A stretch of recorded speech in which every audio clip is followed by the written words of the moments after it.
¿Cómo vienen las encuestas, Julio, particularmente? Bueno, las últimas encuestas han reafirmado una tendencia que ya se había presentado semanas atrás, durante casi toda la campaña, y en las mismas se nota una dispersión moderada de la intención de voto entre principalmente 5 candidatos, junto con un nivel de indecisos blancos y nulos que es uno de los más altos en las últimas elecciones en el país. Estamos hablando del 30% de los encuestados que no saben por quién votar o van a votar nulo y blanco, y ese es un porcentaje relativamente alto, es el porcentaje más alto porque debajo del 30% está la intención de voto dispersa de los candidatos en Bolivia. De hecho, lo que estamos siguiendo nosotros como resultado de estas encuestas también nos estaría dando cuenta de que podría cambiar de giro o podría tener un giro el poder. ¿Esto es tan así lo que se está viendo? Bueno, al tener un 30% de indecisos blancos y nulos, es difícil saber la tendencia dominante que se va a observar este domingo en las elecciones del país. Evidentemente tenemos con la mayor intención de voto a 2 candidatos de la oposición tradicional al MAS, Samuel Doria Medina y Tuto Quiroga. Cada uno de ellos tiene una intención de voto de alrededor del 20%, pero no significa eso que haya una tendencia de giro, porque tenemos un tercer candidato que proviene del ámbito del MAS, que es Andrónico Rodríguez, que si bien su intención de voto está alrededor del 8%, varios analistas, entre los cuales yo me incluyo, creemos que puede beneficiarse de un voto oculto que está detrás de ese 30%. Si esto ocurre, tendríamos que entren a la segunda vuelta, por un lado Andrónico Rodríguez del masismo y otro de los candidatos de la oposición tradicional, lo que no implicaría un giro hacia la derecha de manera inmediata, pero no sabemos, estamos especulando porque no sabemos exactamente la tendencia debido a este alto porcentaje de indecisos blancos y nulos. Julio, los votantes de Evo Morales, ¿para qué lado están yendo según encuestas? Bueno, Evo Morales es una de las facciones del masismo, ¿no? Es decir, el MAS, que ha gobernado Bolivia por 20 años, se ha dividido por lo menos en 3 facciones. Una facción es la facción de Evo Morales, otra facción es de Andrónico Rodríguez, que es el discípulo de Evo Morales, y tienes una tercera facción minoritaria que corresponde al actual presidente Luis Arce. Entonces, Evo Morales en esta campaña está llamando a el voto nulo, es decir, que la gente vote nulo y bueno, se estima, algunos hacen cálculos que el voto nulo en las últimas elecciones en Bolivia estaba en torno al 5%. No se cree que este porcentaje aumente mucho por el llamado de Evo Morales, tal vez va a estar entre el 5 y el 10%, y se estima que la campaña por el voto nulo de Evo Morales no va a tener el éxito que espera el expresidente. Por lo tanto, no vamos a tener un gran porcentaje de votos nulos y blancos esta vez, sino más bien que los votos nulos blancos que están reflejando las encuestas probablemente vayan a los candidatos que en este momento están en campaña electoral. Se están dando algunas situaciones, correginos por favor Julio, algunas situaciones muy particulares, ¿no? Allí en Bolivia y más que nada en algunas ciudades como La Paz, donde no hay recolección de residuos, donde hay faltante de combustibles, donde de alguna manera empieza a generarse un descontento también por otras cuestiones de los votantes. ¿Esto forma parte de la campaña o en Bolivia se está dando esto a nivel social? Sí, es decir, en este momento Bolivia está atravesando una de sus crisis económicas que podría decirse que es la más importante en 40 años. La última crisis económica con esta envergadura se ha producido en 1985, cuando en Bolivia ha habido una inflación del más del 2000% mensual, esas veces que era una locura, y ahora estamos en un nivel de inflación que está entre el 5 al 2% a nivel mensual. Eso significa que Bolivia está en una crisis económica con el incremento de precios, la escasez de dólares, la escasez de combustibles.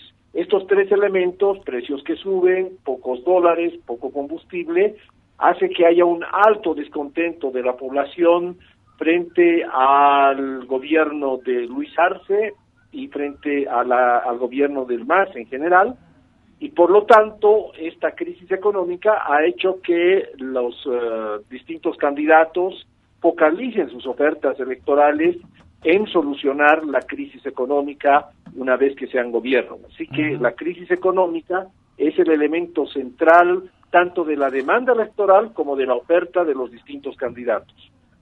¿Cómo marchan las encuestas y qué madura la segunda vuelta? Sí, como dije antes, tenemos una dispersión moderada, especialmente en 5 candidatos. 2 candidatos de la oposición tradicional, Samuel Doria Medina y Tuto Quiroga, tienen un 20% de intención de voto. Luego tenemos otros 3 candidatos con aproximadamente 10% de intención de voto. Manfred Reyes Villa, también de la oposición, y luego tenemos Rodrigo Paz, que también de la oposición tiene aproximadamente 10%, y finalmente está Andrónico Rodríguez, que proviene del ámbito masista, que también tiene 10%. Entonces, estos son los 5 candidatos con mayor intención de voto, 2 con 20% y 3 con 10%, y como ustedes pueden ver, ninguno concentra la mayor intención de voto. En la normativa constitucional de Bolivia, uno puede ser elegido en primera vuelta presidente si supera el 50% de los votos, o en segunda instancia si supera el 40% y tiene una ventaja del 10% frente al segundo. Ninguna de las dos situaciones se va a dar en Bolivia, y probablemente lo más seguro es que vayamos a una segunda vuelta de aquí a 2 meses, es decir, el 19 de octubre. Julio, permíteme, Tuto Quiroga fue presidente en Bolivia, asumió después de la renuncia de Hugo Banzer y no le fue para nada bien en la experiencia Banzer y la posterior Quiroga. O sea, con el plan Tuto se aumentó la pobreza extrema, no hay un buen resultado, por lo menos de la gestión Quiroga.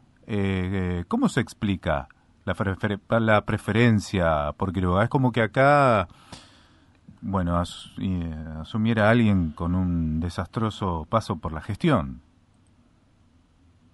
Bueno, en realidad los 2 principales candidatos de la oposición tradicional en Bolivia ya han ejercido cargos de primer nivel en el periodo neoliberal. Uno es, como tú dices, Tuto Quiroga ha sido el último presidente del periodo neoliberal. Después de su gestión ha venido todo un proceso de transición que luego dio como resultado el periodo plurinacional del MAS, digamos, ¿no? Entonces fue el último presidente en completar su gestión del periodo neoliberal, y como tú dices, los niveles de pobreza aumentaron, los conflictos se incrementaron, y hubo alta inestabilidad. También el otro candidato de la oposición, Samuel Doria Medina, fue 2 veces ministro durante el periodo neoliberal y fue encargado de procesos de privatización de empresas estatales durante ese periodo. De todas maneras, lo que sucede es que hay un sector de los votantes en Bolivia que, más que votar por estos candidatos de oposición, están votando contra el MAS. Son las clases medias que durante los 20 años del periodo plurinacional del MAS consistentemente han votado contra Evo Morales y contra el MAS. Y esta clase media no encuentra otros candidatos que puedan expresar su rechazo al MAS. Tiene a mano a estos dos candidatos, Tuto Quiroga y Samuel Doria Medina, y más bien es un voto protesta, es un voto rechazo al MAS, y bueno, lo que encuentran a mano son estos dos candidatos y los apoyan, pero por eso mismo, porque no son candidatos que convencen, no pasan del 20% en su intención de voto, así que si bien tienen respaldo, el respaldo no es mayoritario, precisamente por esa experiencia negativa en su gestión de gobierno de Tuto Quiroga y como ministro de Samuel Doria Medina. No convencen y reciben ese voto protesta de parte de la clase media contra el MAS. ¿Qué pasa con los ciudadanos bolivianos que están en el exterior, que tienen que votar? ¿Cuánto le aportan los votos del padrón electoral? ¿Cómo es el padrón en el exterior? Bueno, habitualmente el voto en el exterior no pasa del 4% del padrón electoral. Y en esta votación todavía eso es menor, porque debido a precisamente la crisis económica no se van a poder votar en varios lugares donde hay residentes bolivianos, así que el voto en el exterior se reduce a menos del 4%, por lo tanto su dinámica no va a cambiar definitivamente las tendencias en Bolivia, ¿no? Del voto. Pero además el Tribunal Supremo también suspendió algunos países, ¿no? El sufragio en algunos países. Sí, por falta de recursos económicos ha suspendido el sufragio en aquellos países donde no hay muchos residentes bolivianos. Claro. Argentina, por ejemplo, tiene una importante cantidad de residentes y ahí sí se va a realizar el voto, pero en otros países de Europa, de Asia, obviamente no se ha suspendido el voto. Donde no haya representatividad. Julio, a propósito, ¿qué injerencia puede tener en estas elecciones el llamado de Evo Morales sobre el voto nulo? Los partidarios de Evo Morales esperan que el llamado de Evo Morales signifique que el voto nulo sea, entre comillas, el ganador. Es decir, que tenga más del 20% de expresión, cosa que nunca ha sucedido en nuestro país. Repito, el voto blanco nulo ha llegado a un máximo del 5%, del 6%. Los simpatizantes de Evo Morales esperan que esta vez el voto nulo llegue al 30 o 40%, lo que es una expectativa irreal. Lo más probable es que si tuviera éxito el llamado de Evo Morales, el voto nulo pase un poco más del 10% y nada más. Pero lo más probable es que el llamado de Evo Morales no tenga mucha repercusión en su base social y que al final su base social decida apoyar electoralmente a Andrónico Rodríguez, de modo que el voto blanco nulo probablemente ni siquiera pase del 10%, lo que demostraría que el apoyo social a Evo Morales no es tan grande como esperan sus partidarios y como habitualmente se cree. ¿Cómo cree que va a reaccionar el pueblo boliviano, más allá del resultado, más allá de haber votado, ¿no? La sociedad boliviana con un gobierno de derecha, después de tantos años de izquierda? Bueno, la consigna de los candidatos de derecha es de ajuste, de una política de disminución de los gastos del Estado, disminución en programas sociales y de favorecimiento a la gran empresa privada, ¿no? Entonces, es probable que frente a estas políticas de ajuste, de austeridad, gran parte de la población, de sectores populares, de clases bajas, que por más de 20 años han apoyado electoralmente al MAS y a Evo Morales, se movilicen, pues porque no aceptarían fácilmente estas políticas de austeridad, se movilicen y desarrollen acciones de protesta social frente a un eventual gobierno de derecha. El gran problema en esto es que una vez que el MAS se ha dividido, se ha debilitado profundamente, estas posibles acciones de protesta social no encuentren un actor político que las canalicen, que las organice. Entonces es altamente probable que si tenemos un gobierno de derecha, de ajuste del gasto público, las expresiones de protesta se multipliquen, pero que no sean muy efectivas porque no va a haber una vanguardia política que las organice y las canalice estratégicamente en resistencia a estas políticas de ajuste, ¿no? Julio Córdoba, muy buen análisis, muchas gracias por tu tiempo, un saludo enorme y seguramente luego de los resultados estaremos conectándonos también nuevamente para conocer, ¿no?, cuál es el desenvolvimiento de la propia sociedad boliviana con nuevo gobierno. Un abrazo enorme. Muchas gracias y saludos.